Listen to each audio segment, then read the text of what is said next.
pero no ven mi iPad. Sí, no compartir el iPad. ¿Qué es lo que estamos viendo? Nosotros ya estamos como en el final de la unidad 4. Y estábamos viendo, vimos varias cosas en la última clase, ¿cierto? Estamos viendo la forma gráfica de resolver equilibrio líquido-vapor de mezclas ideales. ¿Ya? Claro, y aquí, esto es lo que vimos la semana pasada. Vimos el gráfico de temperatura versus composición, ¿cierto? Entonces, yo les motivaba que una de las mejores formas para resolver equilibrio líquido-vapor era a través de forma gráfica, porque necesitamos 2 grados de libertad. Entonces, en un gráfico tenemos, al menos, podemos tener al tiro inmediatamente 2 grados de libertad en el eje Y y en el eje X. Entonces, funciona súper bien realizar de forma gráfica. Vimos el gráfico de presión-composición a temperatura constante. La última clase vimos el gráfico de temperatura-composición a presión constante. Entonces era importante identificar las fronteras, ¿cierto? Que quedó bien rayados por hartas explicaciones y ejemplos que hicimos después, pero en definitiva, ¿cierto? Tenemos fronteras, tenemos el vapor, tenemos el líquido, tenemos la zona líquido-vapor, y obviamente vamos a tener las fronteras de cambio de fase. ¿Ya? Y hicimos varios ejemplos ahí, por eso este gráfico está tan feliz. Lo importante siempre que me gusta reforzar es recordar que los ejes corresponden a los compuestos puros. ¿Ya? Por la izquierda el compuesto 2 puro y por la derecha el compuesto 1 puro. ¿Sí? Insisto harto con eso porque a veces la información de compuestos puros está directamente explícita en el gráfico también. ¿No? Establecimos la frontera de Rocío, que tiene la temperatura en la presión de saturación. Entonces está la temperatura y la ley de Raoult está indirectamente incorporar la presión de saturación. Por lo tanto, no es una ecuación que se pueda resolver fácilmente. Y entonces, en general, yo les recomendaba realizar estos gráficos de otra forma donde se podían generar las dos fronteras automáticamente, ¿cierto? ¿Por qué? Porque nosotros vamos a tener una presión constante en el equilibrio, ¿ya? Por ejemplo, en el caso que fuera 760 miligramos de mercurio, eso a través de la ecuación de Antoine me va a poder permitir calcular las temperaturas de saturación de cada compuesto puro, ¿cierto? Entonces, yo sé que el gráfico se va a mover entre esos dos intervalos, ¿ya? Entonces, yo me podría dar temperaturas intermedias entre la temperatura 1 y la temperatura 2 de saturación, porque yo sé que el eje Y de mi gráfico va a estar representado por ese rango, entre las propiedades de los compuestos. ¿Sí? Y de esa forma, yo al darme este grado de libertad, entonces tengo 1 grado de libertad y 2 grados de libertad, no me puedo dar nada más. ¿Ya? Todo lo demás tiene que ser calculado a través de ecuación. ¿Ya? De esa forma, ocupando Antoine, puedo sacar la presión 1 y la presión 2 de saturación, ¿cierto? Ocupando Antoine, como dije acá. Y después puedo utilizar, a través de calcular la frontera Rocío, puedo calcular el I, y a través de la frontera burbuja puedo calcular el X, o a través de Raoult. ¿Cierto? ¿Cómo puedo calcular el I? Bueno, de la ecuación que teníamos acá, pero sale mucho más fácil porque, por ejemplo, esta es la frontera de Rocío, ¿ya? Y si yo tengo todo esto, es mucho más fácil calcular el I, o sea, despejar el I, que por ejemplo tratar de despejar el T en esta ecuación. De ahí me queda una ecuación de una incógnita bien directa. Y de ahí puedo utilizar la frontera de burbuja para calcular el X1, o simplemente lo puedo calcular, ¿cierto? Como I1 por P dividido por la presión 1 de saturación. ¿Ya? Y obviamente esto viene de acá. Y todo esto son cosas que yo a calcular anteriormente. Súper importante, si yo tengo la presión fija y me doy la temperatura, no me puedo dar ninguna temperatura. Entonces, eso estábamos hablando un poco. Y después finalmente vimos la gráfica de I versus X, que es la composición del vapor en función de la composición del líquido. Y aquí está representado por este gráfico, y lo motivamos harto con los procesos de separación. Yo les indicaba que la distancia entre la línea auxiliar de Y igual a X con respecto a la curva de equilibrio nos daba una idea de qué tan volátil era el compuesto, ¿cierto? Y aquí hablábamos de ciertos ejemplos, por ejemplo, la curva naranja, uno inmediatamente puede determinar que la composición de la fase de vapor es mucho mayor a la composición de la fase líquida para el mismo compuesto, y eso nos da una idea de que el compuesto 1 le gusta estar más en la fase de vapor, ¿ya? Y así se iba reduciendo, ¿cierto? En la azul había una diferenciación también de las composiciones de la fase de vapor y líquida, no tan grande como la naranja, pero sí había, y después teníamos la verde donde las dos composiciones se parecían. Por lo tanto, el compuesto verde en ese caso no era un muy buen candidato para separar en base a su presión de vapor, ¿no? Entonces, insisto, la distancia de la línea auxiliar a la línea de equilibrio nos indica qué tan volátil es el compuesto o qué tan fácil es poder separarlo por respiración. Entonces, eso es súper importante y por eso se utilizan harto para estudiar cosas. Aquí estábamos explicando el concepto de la temperatura de saturación, que por qué la temperatura de saturación 1 de compuesto más volátil a menor, inverso a la tendencia de la presión de saturación, ¿cierto? Y acá, creo que con esto terminamos, sí, hablamos del proceso de separación, estos gráficos se utilizan harto y por eso nosotros lo vemos en el curso, porque motivan los procesos de destilación. ¿Ya? Entonces yo les dije que en grandes rasgos, ustedes lo van a ver harto en transferencia de materia, pero en definitiva la distancia de la línea auxiliar con la curva nos va a decir el número de etapas que yo tengo que tener en un proceso de destilación. Entonces aquí hicimos algo súper esquemático, pero la verdad que se traduce súper bien al cálculo de las etapas del proceso de destilación. Entonces veíamos que la curva naranja, que tiene donde ese compuesto naranja es muy volátil, ¿ya? Tengo 3 etapas en comparación con el compuesto azul, que es menos volátil que el naranjo. Yo voy a necesitar 5 etapas para poder separarlo. Y en el caso del verde, que es mucho menos volátil que los otros dos, voy a necesitar 11 etapas. ¿Ya? Entonces, en general, la importancia de la volatilidad por los procesos de separación es que mayor la volatilidad, voy a necesitar un menor número de etapas en el proceso de separación. ¿Ya? Y eso es constante. ¿Ya? Entonces, después ustedes van a aprender a modelar esto y después, obviamente, hacer el análisis económico. ¿Ya?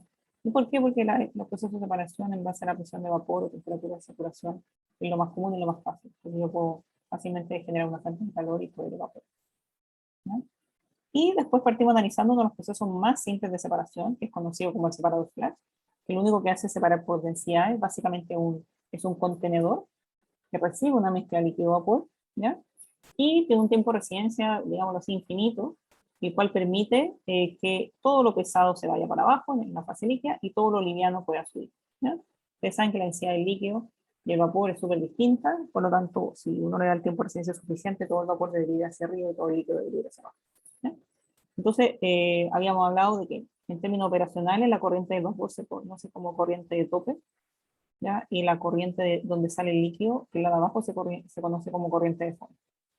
¿Ya? Y bueno, la otra es la corriente de alimentación. ¿Ya?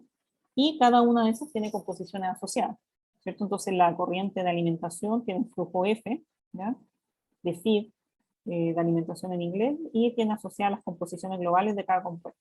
¿Cuánto total yo tengo de líquido vapor de compuesto 1 y cuánto total tengo del compuesto 2? ¿Ya? Por la corriente de tope va a salir el flujo de vapor D de vapor, ¿cierto? Y va a tener las composiciones del vapor asociado. ¿Ya? Y por abajo L de líquido de líquido va a tener las composiciones asociadas del líquido. ¿Ya?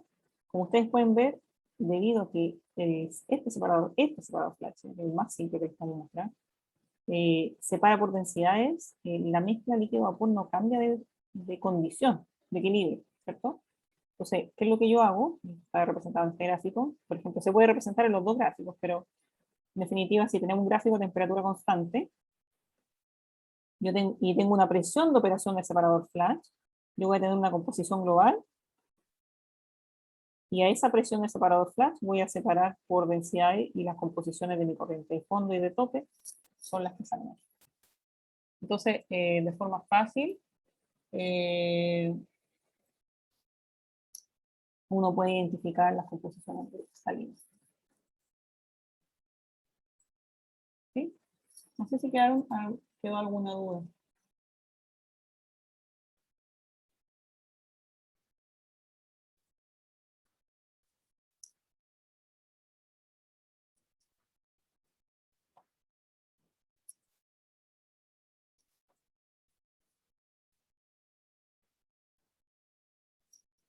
Todo claro, profe. Preguntas. Todo claro, todo claro.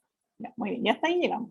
Ah, no, pero lo último, y porque esto tenemos que trabajar y tenemos que cerrar este tema. ¿Ya? Entonces, obviamente incorporamos, ya que tenemos caudales, ¿cierto? Podemos incorporar los balances de materia para esto, y en este caso vamos a tener balance de masa global y balance de masa por componente. ¿Ya? Y es súper fácil, ¿cierto? En el caso del balance global, ¿cierto? La alimentación va a ser igual a lo que sale por arriba más lo que sale por abajo, ¿cierto? Y por componente vamos a tener que asociar las composiciones de entrada con la corriente de tope y la corriente de fondo. Y son análogos para el compuesto 2. ¿Ya? A su vez, no olvidar que tenemos la herramienta de los balances de materia para cada fase global. ¿Ya? Como son composiciones, la sumatoria de esas composiciones nos tiene que dar 1. Entonces, de esa forma podemos complementar y tener las ecuaciones necesarias para poder resolver el problema. ¿Ya? Ok. Y, vayan esperando para eso. Un segundo que la acompañe.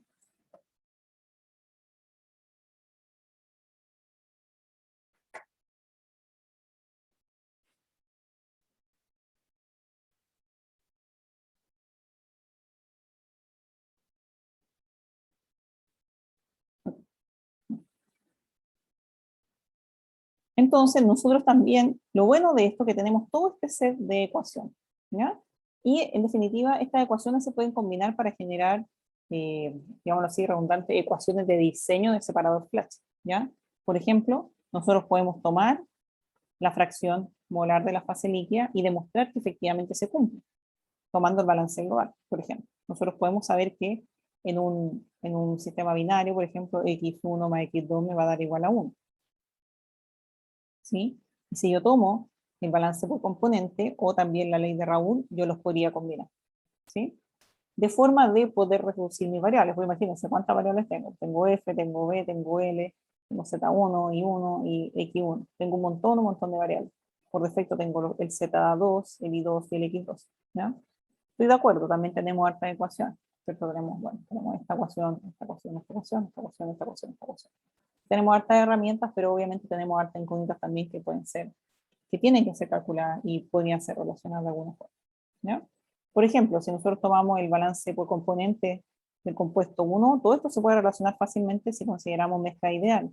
Entonces yo tengo F por Z1, eso es igual a B por I1 más L por X1. ¿Ya? Y, por ejemplo, si yo quiero reducir mi incógnita, yo sé que Y y X se relacionan a través de la ley de Raoul. ¿Por qué? Porque sé que I1 es igual a P1 de SAT dividido P por X1. ¿No? Entonces el tiro reduzco una variable. ¿Ya? Entonces, ¿qué me queda aquí? Me queda F por Z1 es igual a D por P1 de SAT dividido por P por X1 más L por X1. ¿Sí?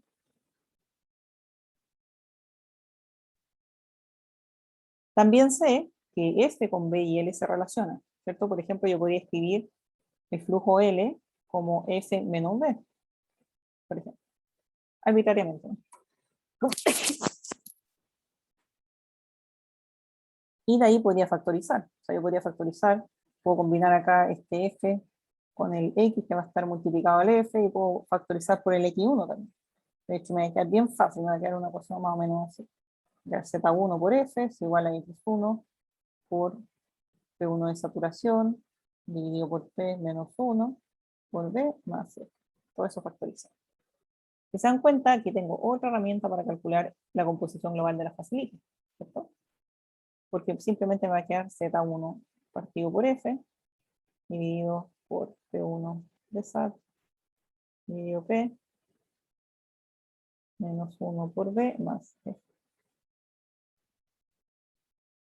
Y bueno, pues me puedo comer el F también. Voy a sacar el F aquí. El F aquí. Y me queda F aquí y 1. ¿No? Y si yo ahora recuerdo, por ejemplo,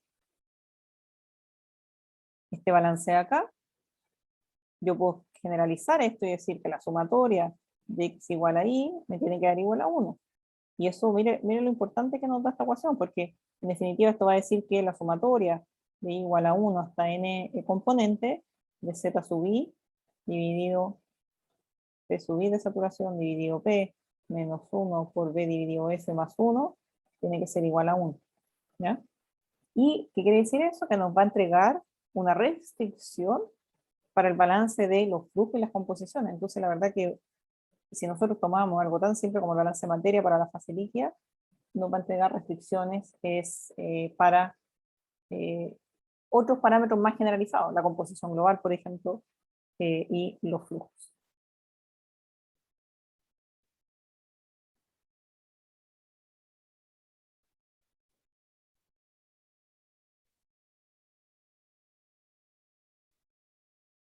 ¿Cierto? Entonces me va a poder entregar restricciones asociadas.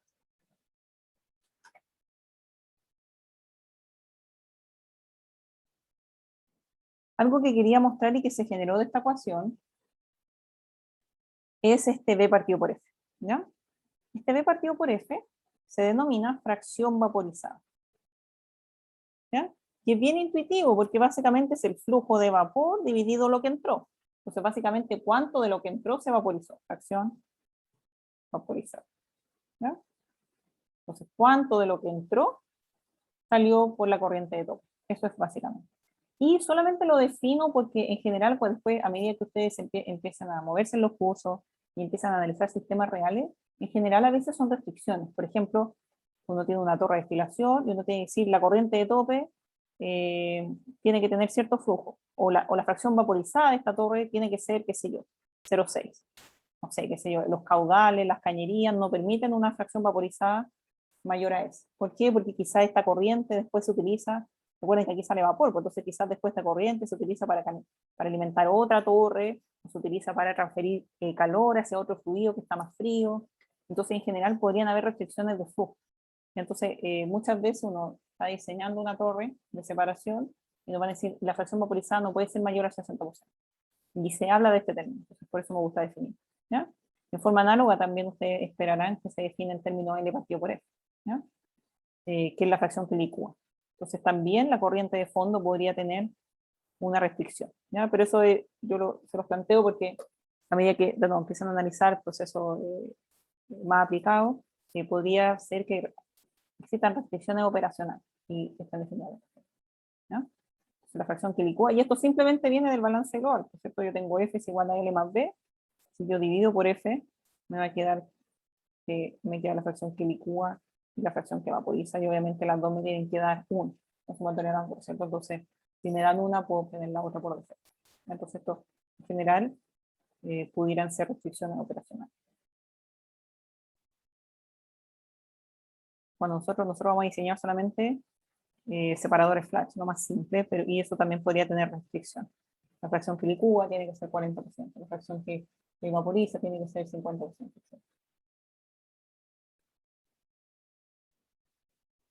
¿No? Disculpen, chiquillos, pero me acaba de escribir Sebastián y me dice que las notas ya las mandó del taller 1. Sí, profe, ahí las mandaron por WhatsApp, pero antes no estaban. Ah, Ahora las mandaron hace poco. Llegaron recién. Ya, debe ser por eso. Pero eso tiene que estar por ahora. Estoy aquí todo el tiempo real. Me había escrito. Sí, ahí no me queda. Pero tiene que estar por ahora. Es el formato que sí. Ya, gracias por eso. Entonces, seguimos con esta definición. ¿Ya? Nosotros podemos hacer la misma demostración y generar nuevas restricciones si nosotros también utilizamos el balance de materia de la fase de vapor, ¿ya? Nosotros también podríamos demostrar que la fracción molar presenta también cierta restricción, ¿cierto? Y nosotros sabemos que en forma general la sumatoria de I igual a 1 hasta n de I sub I es igual a 1, ¿ya? Pero nosotros podríamos relacionar esto con los parámetros de diseño de separados flash, como lo hicimos también con la fase líquida.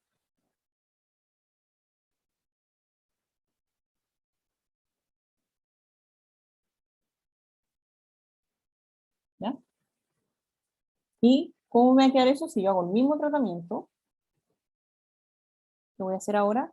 Voy a tomar esta misma ecuación, ¿cierto? Pero ahora lo que voy a despejar va a ser el X. Entonces ahora yo voy a decir que el X va a ser I1 por P dividido P1 de saturación, ¿cierto? Entonces ahí hago el mismo tratamiento, pero ahora voy a despejar el X.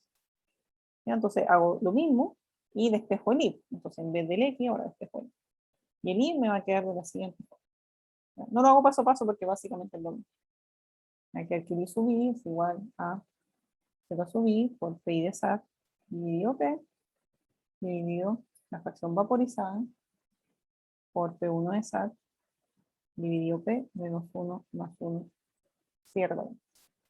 ¿Ya? Y bueno, si hago la sumatoria de igual a 1, esto me tiene que dar. Entonces, son ecuaciones súper útiles que relacionan algo que yo necesito conocer, eh, que todos tienen que, o sea, que se pueden relacionar de alguna forma. Entonces, tenemos un poco, está la parte asociada al diseño con el balance de materia.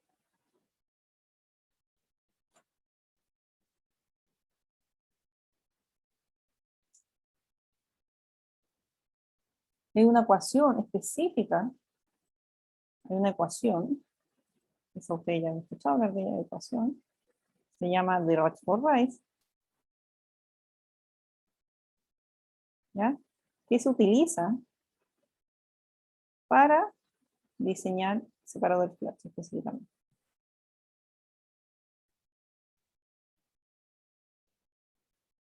¿Ya? Y nace de esta relación, ¿ya? Y nace de la definición de recordar el factor de separación que dice que KI es igual a I sub I por X sub I, ¿ya? Y de esa forma yo ya tengo definido el I sub I, tengo definido el X sub I, ¿ya? Y los puedo dividir, ¿sí? ¿Por qué? ¿Qué es lo que tengo? Veámoslo aquí, ¿ya?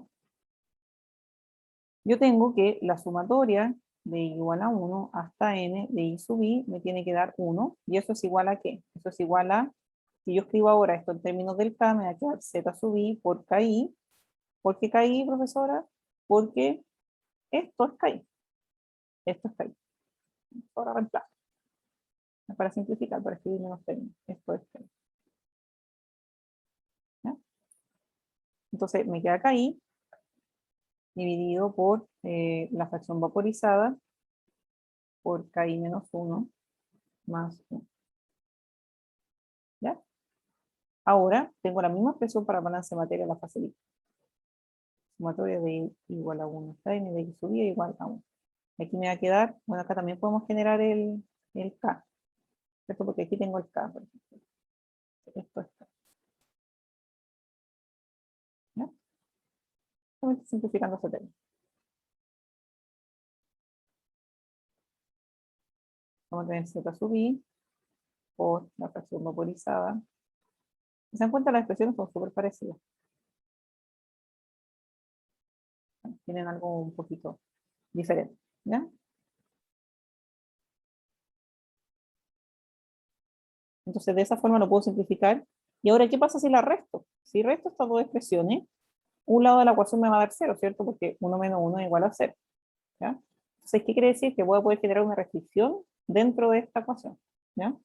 ¿Y qué va a decir el otro lado de la ecuación? Va a decir que la sumatoria de igual a 1 hasta n de z sub i, factorizo, ¿cierto? Me va a quedar KI por KI menos 1, y después abajo lo mismo, si se dan cuenta. Este término es igual a este. Lo único que cambia es que acá tengo un KI y acá no tengo, entonces por eso me queda KI menos 1, ¿no? Abajo me va a quedar lo mismo, me va a quedar la fracción vaporizada por KI menos 1 más 1. ¿Ya?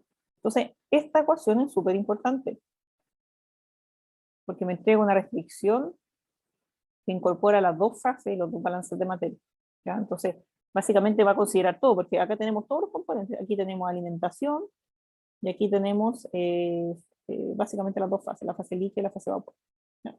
Y también tenemos los flujos, tenemos los caudales, la fracción vaporizada, y dentro de ese valor está la fracción que licúa, ¿cierto? Uno menos eso es la fracción que licúa.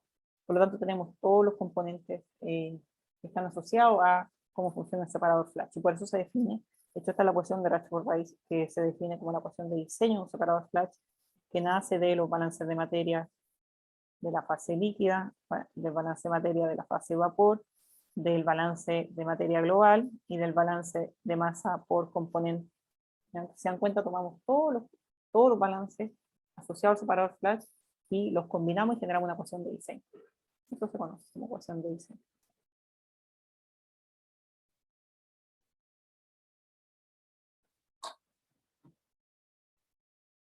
Entonces me va a generar una restricción y yo puedo diseñar el separador Flash considerando esa restricción. Pregunta.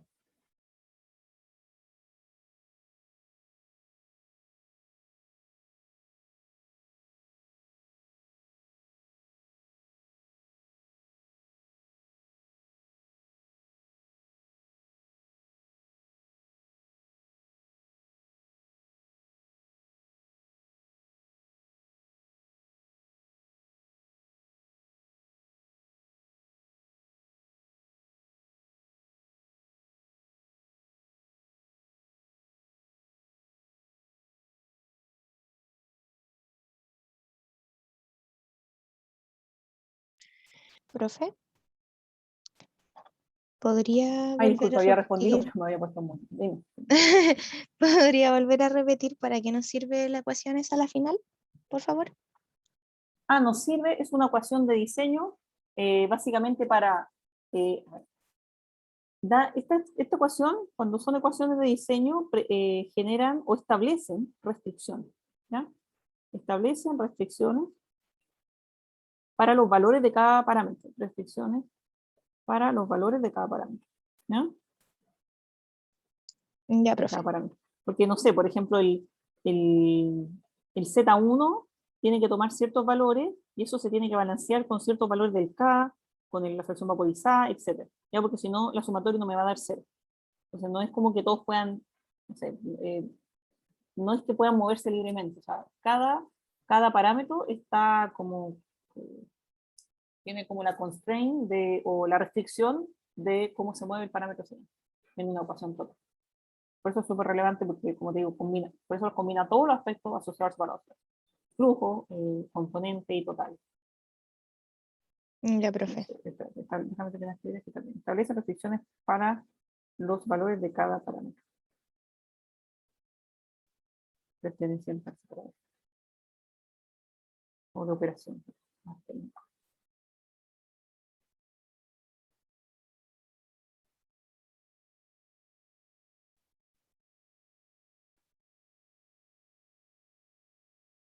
¿Cierto? Porque incluye el Z, incluye el I sub I, incluye el X sub I, incluye el B y el F. Bueno, y por defecto el L, ¿cierto? A través del balanceo. Entonces incluye todos los aspectos asociados a la relación. Más preguntas.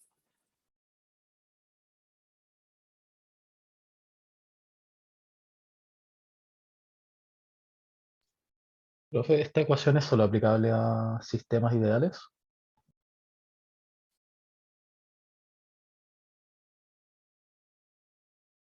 Sí, solamente a sistemas ideales, esto es en el contexto de la ley de Raoult. ¿Por qué? Porque nosotros hicimos, por ejemplo, esta simplificación de acá. Dijimos que el KI era igual a PI de SAT dividido P, y eso solo ocurre si es Raoult. Porque recuerden que la definición genérica del factor de separación es esto no más, para que no se esto Raoult. Eso quiere decir gases ideales y soluciones ideales.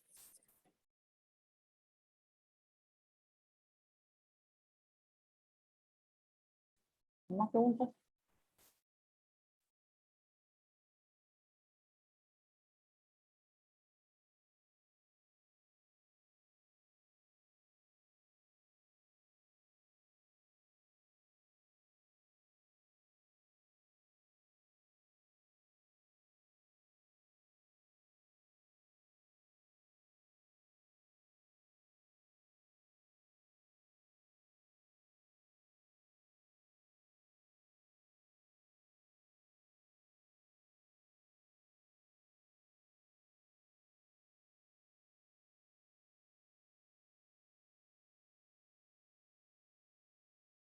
¿No? Ya. Bueno, y creo que con eso damos finalizada la unidad 4. ¿Ya? Entonces, la unidad 4 es bien extensa. O sea, vimos la ley de Raoult, vimos la definición. De hecho, podemos ir aquí sin fast forward.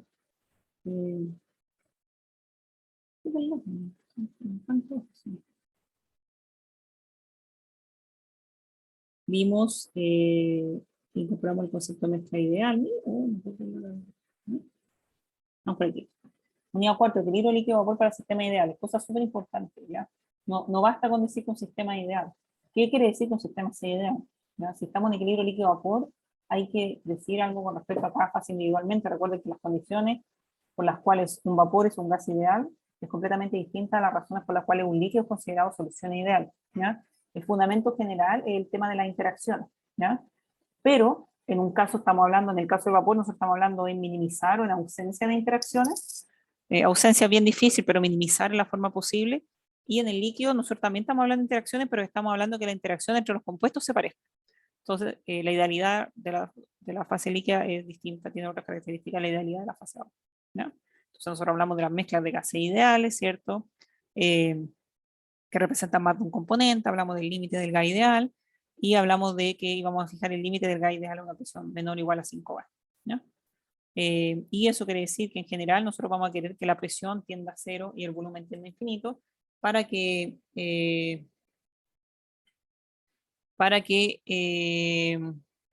obviamente nosotros podamos argumentar que las partículas también se separan entre sí. No sé si alguien no está en mute, como que escucho un ruido de background.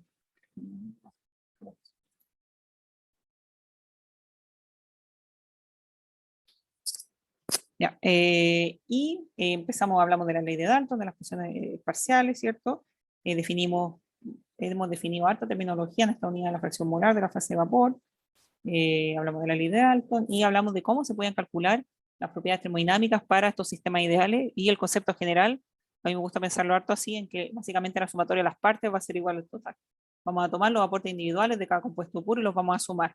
Entonces, eso habla harto como de los caveats que tienen estas aproximaciones y el teorema de Gibbs en particular, ¿cierto? Porque nosotros lo vamos a estudiar también, o sea, lo que pasa con, por ejemplo, con la entalpía no es así, ¿cierto? Sí que existe, hay un concepto que se llama también calor de mezclado, a veces cuando uno mezcla, ¿cierto? El típico experimento con ácido sulfúrico y agua, que no lo hagan en la casa, pero genera una reacción exotérmica, y obviamente ahí el volumen final no va a ser la sumatoria de los volúmenes iniciales, el calor también va a haber un calor liberado, entonces la sumatoria, la entalpía total no va a ser la sumatoria de los componentes individuales, ¿ya? Entonces esto tiene ciertos caveats, pero dentro del contexto de solución de gas ideal y solución ideal, eh, eh, es válido, ¿no? Entonces definimos el teorema de Gibbs, ¿cierto? Que está expresado de esta forma, y se define básicamente, insisto, como la sumatoria de las partes igual al total, ¿cierto? Entonces yo puedo escribir esto de forma intensiva o extensiva, pero apuntan a lo mismo. Que en definitiva voy a sumar los aportes de los componentes individuales y voy a poder cuantificar mi propiedad, ¿no? Tiene distintas formas, yo le mostré también unas tablas en la unidad 4 donde salían el resumen de todas las propiedades. ¿Sí? Y después hablamos de la solución ideal, y ahí hablamos harto también. Les doy la oportunidad también para que pregunten alguna duda, que pueda darlo vuelta. Y hablamos de las características que tenía que cumplir una solución para ser considerada ideal, ¿ya? Y ahí estamos hablando, nosotros tenemos que considerar que van a haber interacciones, el tema de la naturaleza de esas interacciones, ¿ya?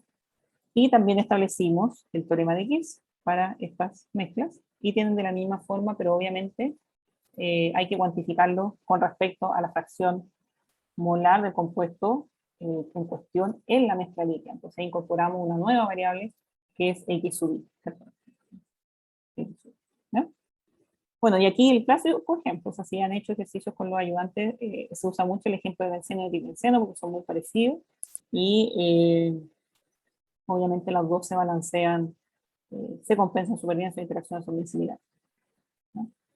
También teníamos los balances de materia. Y después fuimos de lleno a la ley de Raoult, y aquí lo bonito de la ley de Raoult es que nace del criterio de equilibrio del potencial químico, ¿ya? De la igualdad del potencial químico en la fase líquida y la fase de vapor, que está asociado a la relación que existe entre el potencial químico y la energía libre de Gibbs. Entonces, el potencial químico habla de la transferencia de masa de una fase a otra, entonces va a hablar de la energía libre de Gibbs, más este factor que siempre se le considera como el factor que está asociado a la mezcla, a este desorden que se genera por el hecho de mezclar, ¿ya? Y ahí hicimos todo un trabajo algebraico, simplificamos hartas cosas, y llegamos a esta linda ley de Raoult, ¿ya? Que va a ser válida sí, solo sí, para gas ideal y solución ideal, ¿ya? Y aquí de nuevo, que como parte de la clase de día, en general nosotros hicimos un balance, hicimos un análisis de grado de libertad, calculamos con la regla de la fase de Gibbs, utilizamos 2 grados de libertad, entonces ahí viene muy bien resolver esto de manera gráfica, y eso es lo que hicimos en la última clase, ¿cierto? Representar estos problemas de forma gráfica, y dijimos que en este curso nos íbamos a enfocar en estos 3 gráficos de acá: presión versus composición, temperatura versus composición, y versus, ¿ya? También hablamos de que en general todos estos gráficos se van a hacer para el compuesto de interés, y ese va a ser denominado 1, ¿ya? Muchas veces se les va a pedir a ustedes que determinen cuál es el compuesto 1, y ahí obviamente ustedes tienen que hacer una comparación de sus presiones o temperatura de saturación de acuerdo a la información que tengan para poder indicar cuál es el compuesto más volátil, ¿ya? Pero ahí ustedes tienen harta herramientas y eso también lo conversamos extensamente y deberían saber bien cómo se hace, ¿ya? Ok. Y bueno, fuimos trabajando los diagramas, ¿cierto? Vimos el diagrama de presión, temperatura, es bien bonito, ¿cierto? Lo importante, insisto, los ejes representan los compuestos puros, por lo tanto nosotros sabemos que en el eje Y, por un lado, vamos a tener la presión de saturación 1 y por el otro lado vamos a tener la presión 2 de saturación, ¿ya? Tenemos las fases son inversas al gráfico de temperatura, porque en un gráfico de presión, a mayor presión tenemos líquido, ¿cierto? Y a menor presión tenemos vapor. Entonces, si yo tengo un frasquito con vapor y lo empiezo a comprimir, entonces aumentar la presión va a empezar a licuar, ¿no? Por lo tanto, mayor presión, empezamos a pasar a la fase líquida, ¿no? Y en general, la temperatura o la presión se mantienen constante. Entonces, si varío la presión, mantengo la temperatura constante. De esa forma, también definimos la frontera de burbuja y de rocío. Recordar también, haciendo la analogía con termo 1, que la frontera de burbuja es lo mismo al líquido saturado, ¿ya? Porque recuerden que el líquido saturado habla de un punto de saturación del líquido, ¿ya? Es el punto en el cual el líquido, es el último límite para el líquido.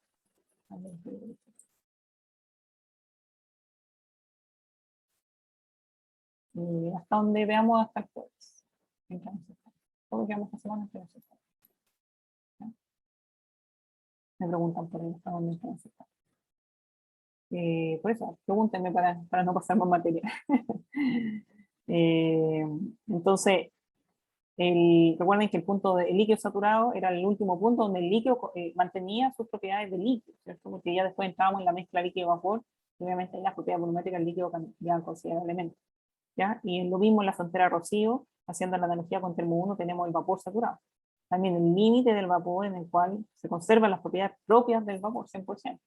Más allá, caemos en la zona líquido-vapor, y obviamente las propiedades volumétricas van a cambiar. Claro, ya hablamos de cómo transitábamos entre una fase y otra, describimos la frontera burbuja y de rocío, ¿cierto? Y después llegamos al resumen que hicimos hoy día del gráfico de temperatura composición. Esto lo va a pasar rápido porque ya hicimos un resumen de un gráfico de temperatura composición, definimos la frontera rocío y la burbuja, definimos gráfico Y versus X, motivado por los procesos de separación, no lo vamos a ver tanto en este curso, bueno, no sé en verdad, pero se ve mucho menos que lo otro, pero en transferencia material lo van a ver, y ahí se va a dar por pasar.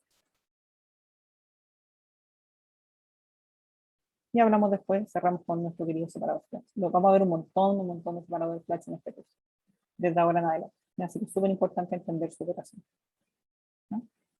Podemos tener separadores Flash en serie, le podemos agregar aquí, porque es muy versátil, yo puedo agregar otro separador Flash aquí si tengo una mezcla difícil de separar, puedo agregarle aquí un serpentín, entregar, retirar calor, en fin. Puedo tener 3 componentes, en fin, un sinfín de modificaciones de este simple separador Flash. Y hablamos de los balances asociados al separador Flash y después la ecuación de diseño para ver las restricciones que tienen las variables pertenecientes al separador Flash. Y aquí terminamos. Ya, preguntas.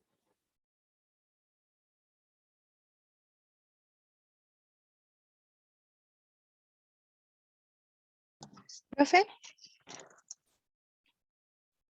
¿Me escucha? Sí, que estaba tomando solito ahora. Ya, el otro día en ayudantía surgió una duda y no me ¿Ya? quedó muy clara ¿Ya? porque para el ejercicio sí que nos dio la Ceci, nos pedían como dar argumentos de por qué la mezcla podía ser ideal. Y una compañera dijo que si no teníamos internet, ¿cómo podíamos decir de que las propiedades físico-químicas entre dos compuestos eran similares? ¿Ya? ¿Y cómo? Sí. Pero No, usted sabía más o menos cuál era la estructura, ¿o no? No tenía eso. sí. Lo que pasa es que ahí uno tiene que ir, en general, claro, no vamos a poder, a menos que sea taller, no vamos a tener Ujú. internet para poder ver las propiedades físico-químicas en definitiva y compararlas, a menos que también se lo entreguemos en el enunciado. Pero en general, Ya. uno puede intuir, y por eso son suposiciones, ¿ya? En base a la estructura química. Por ejemplo, si tenemos 2 moléculas de carbono y hidrógeno de más o menos del mismo tamaño, nosotros podemos esperar que su punto de ebullición, etcétera, todo eso sale en pareció densidad. Ah, ya, o sea, igual no tiene que ser tan preciso, puede ser como No, no más... tiene que ser tan preciso. Lo que pasa es que si te pongo un benceno y después pongo así como un ácido, Ujú. en general cuando los grupos funcionales cambian, ahí uno sería bien difícil especular que, eh, que sus propiedades van a ser similares. Ah, ya, profe. Ahí me quedó Pero más sí, claro. es una suposición. Pero Ya. obviamente, claro, ahí uno tiene que saber más o menos y por eso tampoco ponemos cosas muy complicadas. En general, cuando yo pongo cosas complicadas, como la estructura, como, sobre todo cuando veamos desde la unidad 6 en adelante, Ujú. eh, vamos a tener, voy a ponerle la estructura. Me acuerdo de un certamen que elegimos dioxano y con otra cosa. Claro, que el dioxano es más difícil, como saber. Ya, ya, Porque profe, creo que los de gracias. la CESI eran más fáciles. Ya. Sí, no, Sí, pero buena pregunta. ya. Profe, mencionó que lo que estábamos viendo hasta hoy día, la unidad 4 era para el taller y para el certamen o no sé que no lo En escuché bien. general, el taller va a ser hasta la unidad 4. El certamen es hasta lo que veamos el día. ¿Qué día? Miércoles. Ah, que no tuvimos clase el lunes, miren que tienen suerte. Claro, termo uno que me queda otra clase. No termo uno mañana. Entonces, ¿verdad? Pues hasta lo que veamos hoy día el certamen. Ya, bueno. Entonces no va a alcanzar a ver la unidad 5. Ok. O bueno, ¿cuánto queda? 20 minutos. Profe, Sí. que O sea, hasta lo quedé que, con pero espérate, para una... responder, hasta lo que veamos hoy día entra en el certamen. ¿Por qué? Porque yo la semana del certamen no paso materia. Entonces yo el lunes y el miércoles voy a hacer ejercicio. Si ustedes estudian la próxima semana, como quieran, no es obligatorio porque es semana de receso, pero si ustedes están pillados con algún ejercicio, quieren que hagamos un ejercicio específico en clase, me lo pueden mandar y lo hacemos en clase. ¿Ya? Pero yo me voy a coordinar con los ayudantes para que todos hagamos una variedad, no hagamos todos los mismos ejercicios. Hay que reforzar esto. Tenemos alta materia para el certamen. Pero hasta lo que vamos. Ya, disculpa por interrumpirte. Cuéntame, ¿qué diga algo? Ay, yo, disculpe, sí, yo era el que estaba interrumpiendo. Que tenía una duda con respecto al concepto de este Z, que aún no lo tengo como muy claro.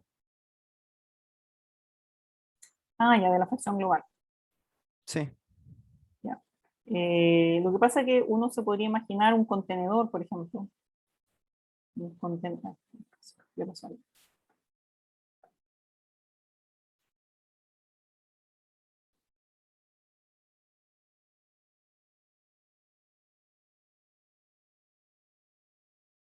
Ya, nosotros vamos a tener un contenedor, ¿cierto? Vamos a tener vapor y vamos a tener líquido. ¿Ya? Que ya vamos a tener una separación ficticia. ¿Ya? Y aquí la fase vapor va a estar definida por sus fracciones y la fase líquida está definida por sus fracciones de la fase líquida. Estaba probando. Ya.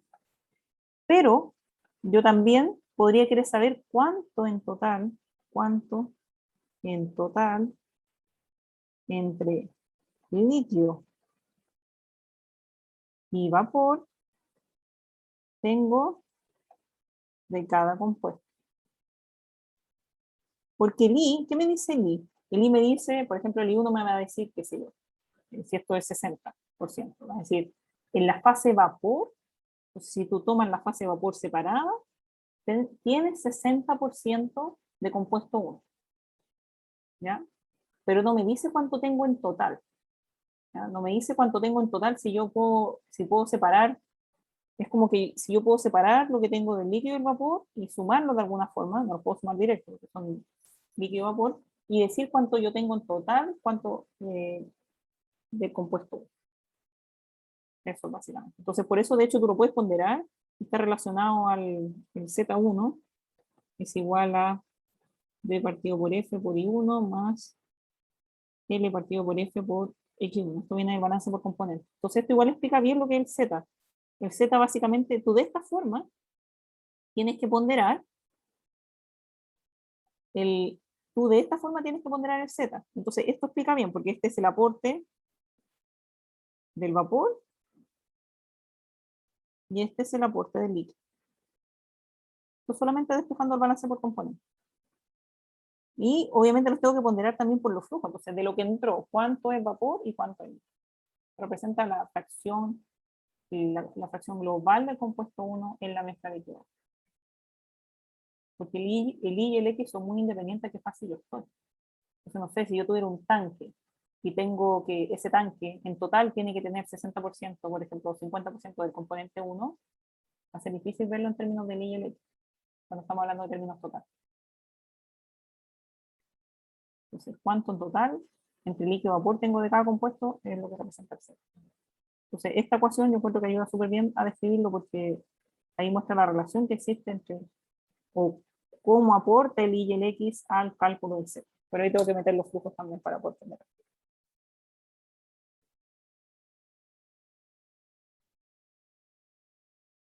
Ah, ya, profe, ahí me quedó más claro, pero aún así, ¿Sí? en estos casos también es como Z1 tendría como un Z2 y así Exacto. Z3 Sí, hasta porque la un sumatoria de ZN. los Z sub I es igual a 1, que son fracciones. Entonces Ah, ya funciona de la misma también forma da que, uno. que la otra fracción. O sea, si es la fracción global del compuesto I, voy a tener tantas fracciones globales como tantos componentes tengo. Entonces, si es un sistema binario, voy a tener Z1 y Z2. Ya, ahí me quedó claro, profe. Gracias. Ya.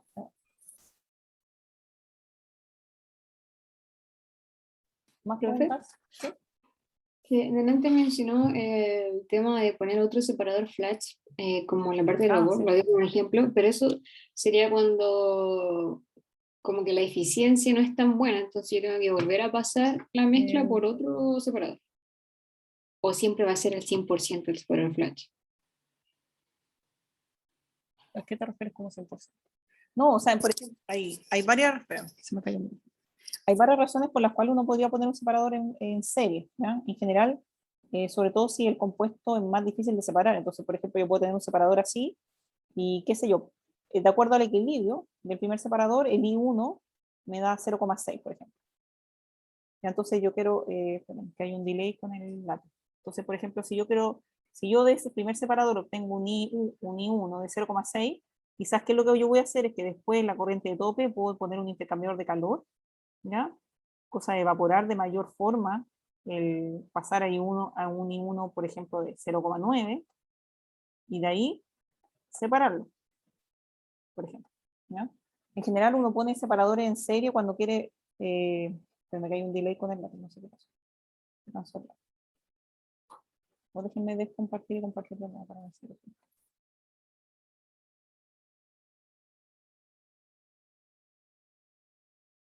Entonces, ahí sigo. So, por ejemplo, ya aquí quedó mal choco, pero en general, por ejemplo, yo podría tener ahí un intercambiador de calor que suba esa fracción, que vaporiza un poquito, pero, por ejemplo, vaporizar esto es mucho más barato que vaporizar una corriente un poco antes. Entonces, de ahí yo separo, y ahí este I se transforma en ZI, porque se considera la alimentación del nuevo, entonces aquí maximizo, logro una fracción mayor del vapor, ¿ya? Entonces, en general, uno hace harta etapas cuando quiere, cuando hay que hacer procesos de separación un poquito más complejos, o quiere maximizar, o quiere que la corriente de tope o la de fondo sean básicamente un puro compuesto.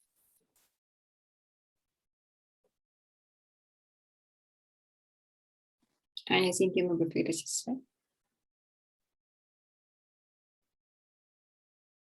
¿Más preguntas? Ah, lo otro, profe, es que cuando uno pone una resistencia en el separador flash, por lo general eso aporta calor. Claro, en general. Pues evaporadores bien común. Ahí como que la temperatura de operación del separador flash va a seguir siendo constante, como con el total que le entregue la resistencia, no sé si se entiende. Porque como opera temperatura y presión constante, me cuesta imaginar si yo le entrego calor, cómo van a salir las corrientes, o cómo se puede ver ese proceso en los gráficos. No, sí te entiendo. Lo que pasa es que sí, solo sí, cuando el separador flash no tenga ninguna entrega o retiro de calor, todas las corrientes van a estar a la misma temperatura y presión, ¿ya? Pero si yo pongo un serpentina aquí, las temperaturas van a cambiar. La presión no, porque ustedes saben que nosotros despreciamos la caída de presión de los intercambiadores de calor, pero la temperatura de la salida va a cambiar, porque estoy entregando energía, entonces ahí tengo que hacer un balance de energía. Eso va a ser distinto. Esto va a ser es como un separador flash con un serpentina, es como que yo tuviera un evaporador y que tuviera dos salidas nomás, ¿ya? O que tuviera o uno lo puede imaginar como de etapas, como que tengo un evaporador y después tengo un separador flash.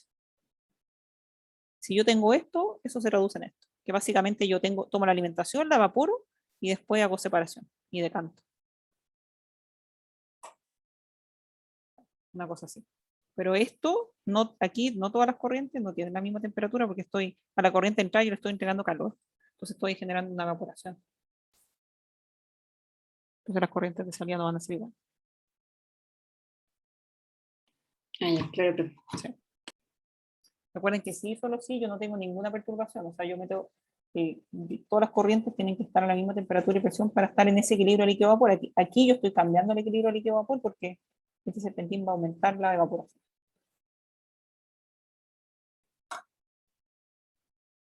No sé si eso ayuda. Sí, profe, gracias. Ya, súper. ¿Alguna otra pregunta?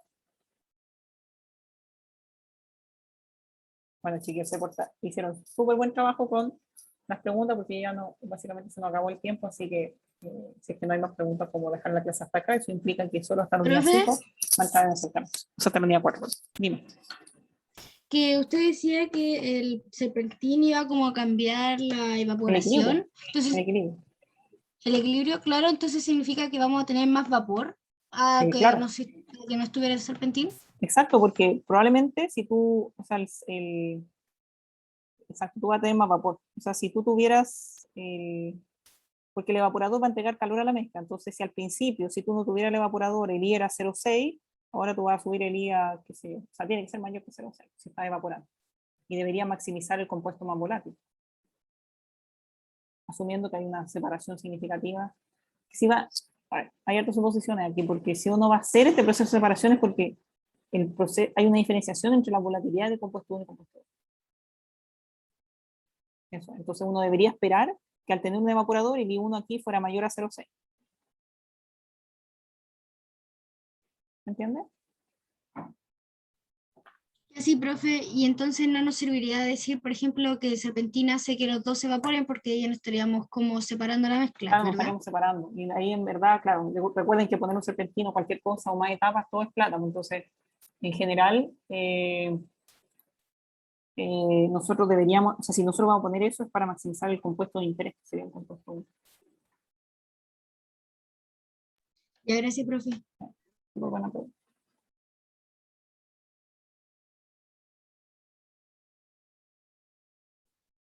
Bueno, si no hay más preguntas, yo creo que podemos cerrar la clase acá. Entonces, con esto terminamos toda la materia para el certamen, que es el día viernes, en el horario de taller, que vamos a tener el break de almuerzo. Entonces, el certamen va a estar diseñado de esa forma para poder tener ese break. Quiere decir que no le vamos a entregar todo el certamen al tiro, ¿ya? Porque obviamente tenemos que asegurarnos de que tengan ese break del almuerzo, ¿ya?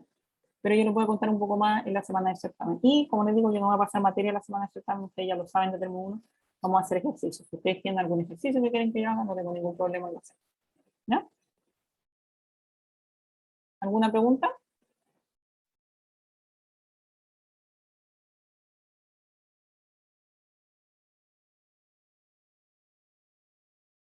Quedó claro. Ya. Bueno, chiquillos, muchas gracias. Gracias, de verdad, les agradezco, súper rico recibir tantas preguntas, así que muchas gracias. Y bueno, si hay más preguntas, dijeron la materia, vayan a la ayudantía, vayan al taller y también las podemos resolver la semana de certamen. Y van a tener 2 ayudantías de cátedra, más las 2 clases con solamente ejercicio, ¿ya? Así que la idea es sacar provecho de eso también, ¿ya? Eso pues, chiquillos, muchas gracias a todos y nos vemos a la vuelta del break. Chao, profe. Chao. Chao, profe. Chao, profe. Esté bien. Chao. Chao, profe, cuídese. Chao.